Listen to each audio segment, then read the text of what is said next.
তাহলে অবশেষে বহু প্রতীক্ষার অবসান ঘটল কালকে।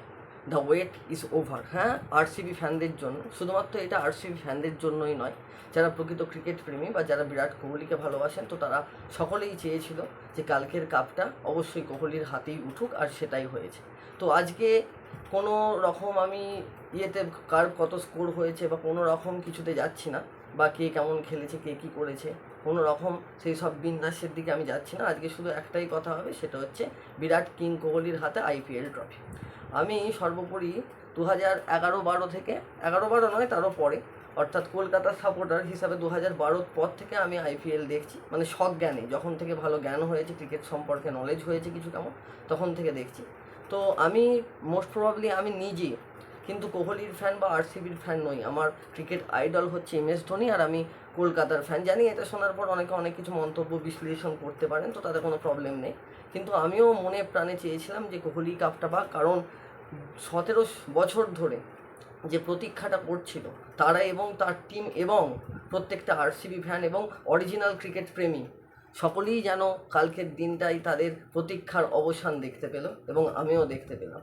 খুবই ভালো লেগেছিল কালকে যে সত্যিই কোহলি কাপটা পেল। আর আসলে কোহলির এই নিজের দেশের জন্য এতটা স্যাক্রিফাইস, অর্থাৎ তিনি তার মানে পছন্দের খাবার থেকে শুরু করে পছন্দের লাইফস্টাইল সব কিছু চেঞ্জ করে দিয়েছেন শুধুমাত্র ক্রিকেটকে কিছু দেওয়ার জন্য, এবং তিনি দিয়েওছেন। 2011 সালে ওয়ার্ল্ড কাপ, অবশ্য নিজে প্লেয়ার হিসাবে, তারপর 2013 সালে চ্যাম্পিয়ন্স ট্রফি, 2024 সালে T20 ওয়ার্ল্ড কাপ, এবং 2025 সালে আমরা চ্যাম্পিয়ন্স ট্রফি দেখতে পেয়েছি।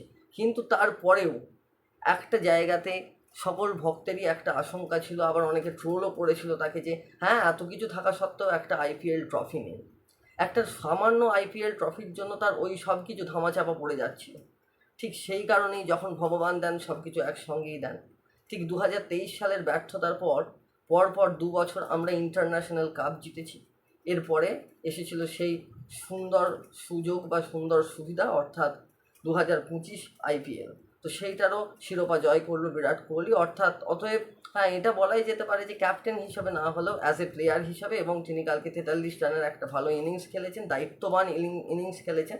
তো তার কারণে অবশ্যই মনটা খারাপ লাগছে অবশ্যই শ্রেয়াস আয়ারের জন্য, কারণ তিনিও ভিন্ন মাপের একটা দারুণ ক্রিকেটার, কারণ তিনিও 3টি ভিন্ন দলকে আইপিএল ফাইনালে তুলেছেন এবং তার মধ্যে একবার চ্যাম্পিয়নও করেছেন। তো 2019 থেকে সম্ভবত 19 সালে দিল্লিকে, এবং 2024 সালে কলকাতা নাইট রাইডার্স, আর 2025 সালে পাঞ্জাব কিংস। অবশ্য তার জন্য একটু খারাপ লাগছে, কারণ তিনি অনেক চেষ্টা করেও পারলেন না নিজের টিমকে ওঠাতে। ঠিক সেরকমই, কারণ যতবার বিসিসিআই তাকে টিম থেকে সরিয়ে দেওয়ার পরিকল্পনা করেছেন, ঠিক বিসিসিআইকে যোগ্য জবাব তিনি দিয়েছেন। তো আজকে কোনো পরিসংখ্যানের দিকে যাব না, আজকে কে কত রান করলো, কুনাল পান্ডিয়া কীভাবে কত কম রানে ওইভাবে ম্যাচকে জেতালো, তো সেই সব মিলে সেই সব দিকে যাব না। আজকে শুধু যেইটা কথা বলবো সেটা হচ্ছে বিরাট কোহলির হাতে কাপ। তো আমরা সবাই চেয়েছিলাম যে বিরাট কোহলি কাপ পাবো। হ্যাঁ, এবার অনেকে বলতে পারে যে 5টা ট্রফির কাছে এগুলো কিছুই নয়, কিন্তু হ্যাঁ, এটা ঠিক যে 5টা ট্রফি আলাদা জায়গায় থাক, কিন্তু যেই মানুষটা দেশের জন্য এত বড় স্যাক্রিফাইস করলো, এত কিছু করলো, তো সেই মানুষটা একটা কাপ পেয়েছে, এবং শুধুমাত্র একটা কাপই নয়, এর পরবর্তীকালে আরও অনেক কাপই পাবেন, অনেক আইপিএল ট্রফির শিরোপা জয় করবেন, এটাই আমরা চাই। তো মোটামুটি এইসবই কিছু কেমন বলছিলাম, আর ভেবেছিলাম বলবো, তো তোমাদের সামনে বললাম। আর শশাঙ্ক সিং, যাকে নিয়ে প্রকৃত কথা বলার কথা, কিন্তু তিনি আড়ালে আবদালি থেকে গেছেন সারাটা জীবন বা সারাটাক্ষণ। তো আগের বছর 2024 সালে অন্য শশাঙ্ককে ভেবে যখন পাঞ্জাব কিংস তাকে কেনে, তখন তারা হতাশ হয়েছিল যে হ্যাঁ, এই শশাঙ্ক সিং আমাদের হয়তো নিরাশা করতে পারে, কিন্তু পুরোটাই তার উল্টো হয়েছিল। কোনোভাবেই তিনি নিরাশা করেননি। কলকাতার সঙ্গে 2024 সালের যে হাইয়েস্ট স্কোরিং ম্যাচটা আমরা দেখেছিলাম, সেটাকে কিন্তু চেস করার একমাত্র কারিগর ব্রিয়াস্ট্রোয়ের সঙ্গে কিন্তু শশাঙ্ক সিংই ছিল। ঠিক এইবারও তার কোনো অন্যথা ঘটেনি, তিনি নিজের বেস্ট অফ দ্য বেস্টটাই দিয়েছেন। কিন্তু কী আর করা যাবে, খেলার মধ্যে জেতা হারা সবই থাকে, সব কিছু নিয়েই ক্রিকেট, বা সব কিছু নিয়েই যে কোনো খেলায়। তো তিনি হেরে গেছেন, তো তার টিমকে তিনি জেতাতে পারেননি, কিন্তু তিনি যে লড়াইটা করেছেন একদম শেষ পর্যন্ত, হার না মানা লড়াইটা, এটাই কিন্তু আমাদের মনে সাড়া যোগায়। তো সবাইকেই শুভকামনা রইল। তো সবাই ভালো খেলেছে, খুবই ভালো লাগলো। আর কালকে বিশেষ করে কোহলির হাতে এই কাপটা দেখে আরও বেশি ভালো লাগলো।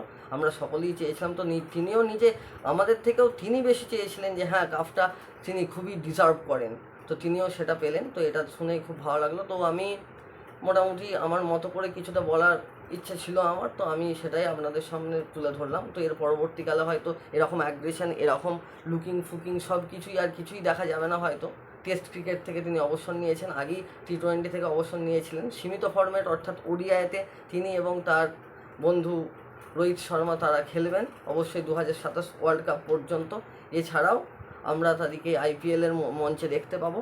তো এইভাবেই মোটামুটি তাদের শিরোপা জয়ের মাধ্যমে তারা আমাদের কাছে সারা জীবনই রয়ে যাবেন। তো ঠিক আছে, ভিডিওটা এতটাই। আমি মোটামুটি কিছু কেমন বলতে চেয়েছিলাম, অনেক কিছুই বলা হলো না।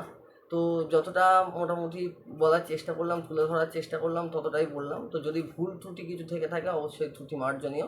তো ভিডিওটা এতটাই। ভিডিওটা যদি ভালো লাগে অবশ্যই লাইক, শেয়ার, কমেন্ট এবং সাবস্ক্রাইব করে দেবেন। তাহলে দেখা হবে আবার নেক্সট ব্লগে। ততক্ষণে বাই বাই।